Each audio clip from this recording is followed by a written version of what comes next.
The first sign was almost trivial, a tiny dot slowly growing against the black background, like a grain of dust caught by the light for an instant.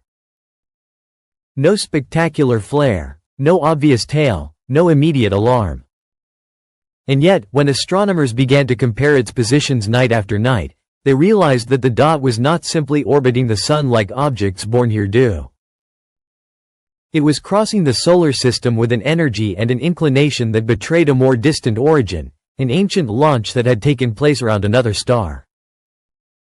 Within a few weeks the confirmation arrived. It was an interstellar visitor, the third ever identified with certainty after the two celebrated predecessors that had already shaken existing models. It was given a short name, Atlas, and from that moment it shifted from a statistical curiosity to a scientific obsession. The reason is simple. An interstellar object is not merely a wandering rock. It is a sample of geology and chemistry formed in a protoplanetary disk we have never seen, a fragment that may have remained unchanged for millions or billions of years in the void between the stars. Comets in our own solar system are precious, but they have a history. They have warmed and cooled in cycles, been bombarded by solar particles, lost surface layers, and been contaminated by dust and radiation.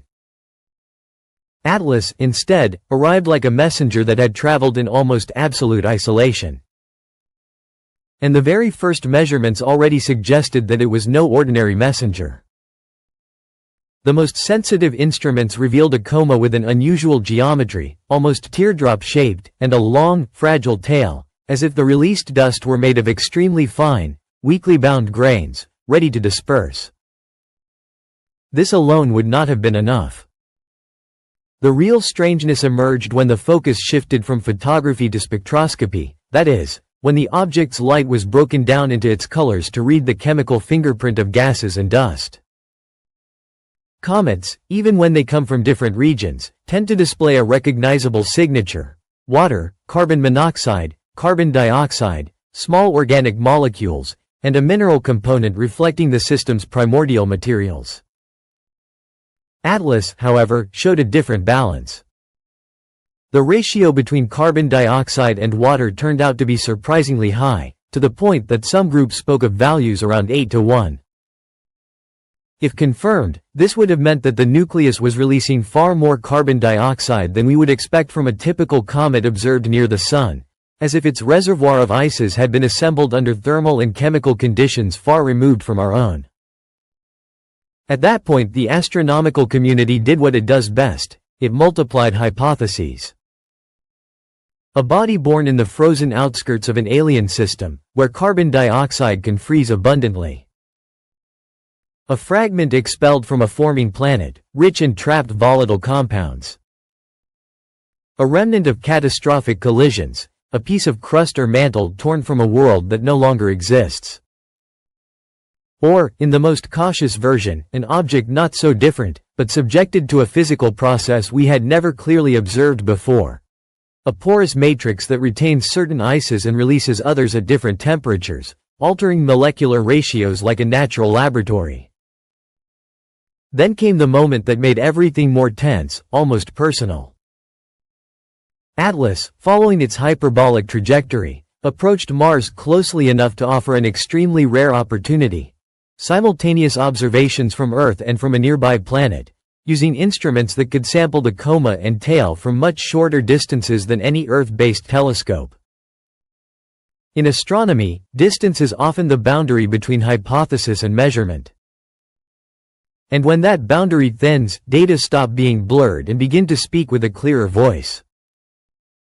Thus, during the approach, the spectra revealed something unexpected: metallic traces in startling proportions.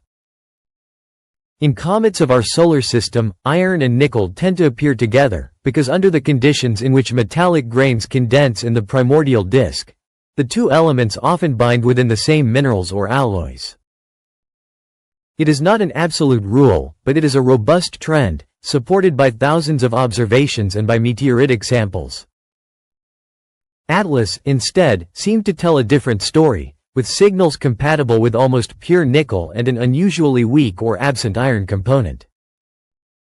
If this were an instrumental error, it it would have had to be a repeated and coherent error across different observations, a difficult claim to sustain.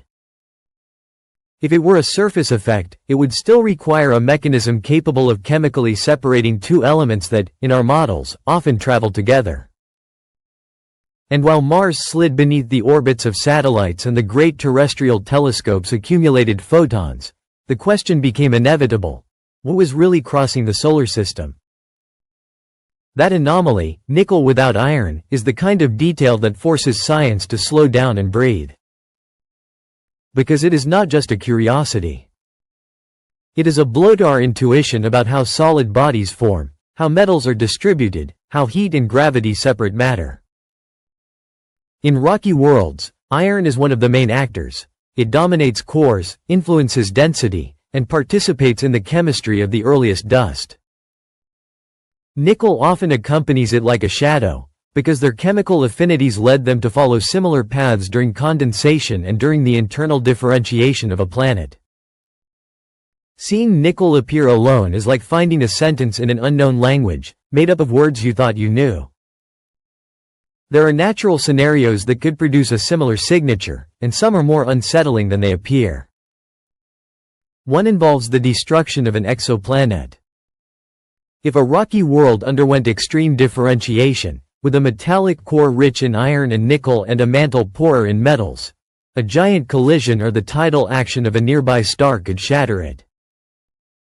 In that chaos, it is not impossible for fragments from internal regions, or from zones where certain compounds concentrated, to be expelled into space. If Atlas were a piece of a planetary interior, it could contain alloys and minerals that, once sublimated and dispersed in the coma, display anomalous proportions. But why nickel and not iron? One possibility is that iron is bound in less volatile phases, or present in forms that do not produce obvious spectral lines under the observed conditions, while nickel is released more easily. Another possibility is more radical: that the chemistry of formation in that alien system followed different paths because the parent star had a relative elemental abundance unlike our own. Stars are not all copies of the Sun. Their metallicity varies, and with it the availability of ingredients for planets. Here a broader reflection comes into play. For decades we have taken for granted that the process of planet formation, despite its variations, produces recognizable chemical families everywhere. Dust aggregates, ices trap molecules, metals mix according to similar thermodynamic rules. Atlas suggests that the universe may be more creative. That there are protoplanetary disks in which the combination of temperature, pressure, stellar composition, and cooling times produces materials with no equivalents in our archives. And if so, then every interstellar object would not just be a rare visitor, but a missing chapter in a cosmic encyclopedia. The close approach to Mars added another dimension, because it allowed a kind of almost local observation. Satellites orbiting the red planet, designed to study the atmosphere and its interaction with the solar wind, can also measure particles and gases when an active body passes through the region. A comet's coma is a thin cloud, but full of clues. Accelerated ions, molecules broken apart by light, isotopes that tell the temperature of formation. If a sensor can distinguish, for example, the proportion between oxygen or carbon isotopes, it can say whether that ice formed in an extremely cold environment or under more temperate conditions. It can suggest whether the object comes from a periphery similar to the outer cloud of a planetary system, or from an inner region where temperatures would have radically transformed available compounds. This is not magic. It is a sophisticated way of reading the thermal history of a body through its chemistry. The other great opportunity was the approach to the Sun, the perihelion passage, when irradiation increases and the comet, if comet it is, enters its most active phase. At an enormous speed, on the order of hundreds of thousands of kilometers per hour, Atlas would cross the region where many nuclei begin to fracture, to throw sudden jets, to release inner layers that had remained sealed. If a nucleus breaks apart, the surface freshens and exposes material unworked by heat, and the observable chemistry changes sharply. For astronomers it is a fascinating paradox. A comet that breaks is a disaster for the object, but a gift for knowledge, because it allows a kind of live autopsy.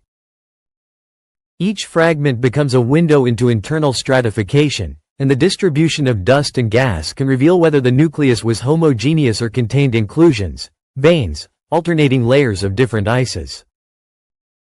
After that passage, the object would continue its escape. Interstellar objects do not return. They do not belong to the Sun, they are not prisoners of its gravity. They are passing trajectories, like an arrow crossing a room and then gone. This gives urgency to every observational campaign. Every lost day is a piece of information that slips away. And it is here that the most extreme hypotheses tend to surface, not because they are the most likely, but because the human imagination ignites when a phenomenon remains without an immediate explanation. There is a delicate point that must be treated with discipline. When one speaks of almost pure nickel, some immediately think of worked materials, of industrial alloys, of a possible artificial origin. In reality, nature can produce surprising concentrations through processes of separation, melting, recrystallization, selective evaporation. Even on Earth there are deposits in which a single element dominates for complex geological reasons. The idea of an artifact cannot be excluded a priori as a mental exercise, but it requires evidence of another category: anomalous geometries, coherent emissions, non-gravitational behavior not explained by outgassing, electromagnetic signals incompatible with natural phenomena. Without such clues, the artificial hypothesis remains a suggestive narrative, not a conclusion. And yet, even remaining within the natural domain, Atlas carries with it a mystery with the flavor of great astronomical stories. Its apparent direction of origin seems to point toward a dense region of the Milky Way, the same portion of sky from which, in the last century, a brief and unique radio signal was recorded and never repeated. That signal became a symbol, not because it was proven extraterrestrial, but because it represents the boundary between what we can catalog and what remains suspended. Linking an interstellar object to that old enigma is, in all likelihood, a game of geometric coincidences. The sky is vast, and lines of sight overlap more often than intuition suggests. But the very fact that the human mind seeks a thread between distant events says something about us. We are creatures that build maps of meaning even within noise. The most solid part of the story remains in the data, and the data tell us at least this: a body from elsewhere is showing the chemistry outside the scale of our cometary catalog. If the ratio between carbon dioxide and water is truly so unbalanced, if nickel truly emerges without its usual companion, then we are faced with a sample that forces us to revise the parameters of cosmic normality. This does not mean we are seeing something impossible. It means our experience is limited. We have studied thousands of comets, but they are thousands born in the same system, children of the same primordial disk, shaped by the same star. It is like judging ocean biodiversity by observing only a single bay. When Atlas has passed beyond the last observable region and slips back into interstellar space, what will remain are the graphs, the spectra, the light curves, the fragments of information gathered in a very brief window of time. In those thin lines of a spectrum there may be proof that planetary systems can produce materials we did not anticipate. There may be hints of common catastrophes, planets shattered and flung away like shards. There may be a more sober but deeper message: the universe is not obliged to repeat the same recipe. And if a single visitor was enough to cast doubt on certainties about the formation of bodies, what will happen when we have 10, 100, 1,000, discovered by more sensitive instruments and followed by probes designed specifically to intercept them? Perhaps the real discovery is not that Atlas is strange. It is that it reminds us, with an almost elegant coolness, how young our gaze is. We see the solar system as home, and everything else as distance. Atlas reverses the perspective. Home becomes a point of passage, a brief parenthesis in a journey that could last longer than human history. And in that parenthesis for a moment, the matter of another world breathed the light of our sun, released its atoms into the tail, and allowed us to listen, through chemistry, to a voice coming from a place we do not know how to name. If you have made it this far, it means you love curiosity as much as we do. If you enjoyed this journey, leave a like, write a comment, and subscribe to the channel. It is the best way to support what we do. Your presence truly makes a difference. Until the next exploration.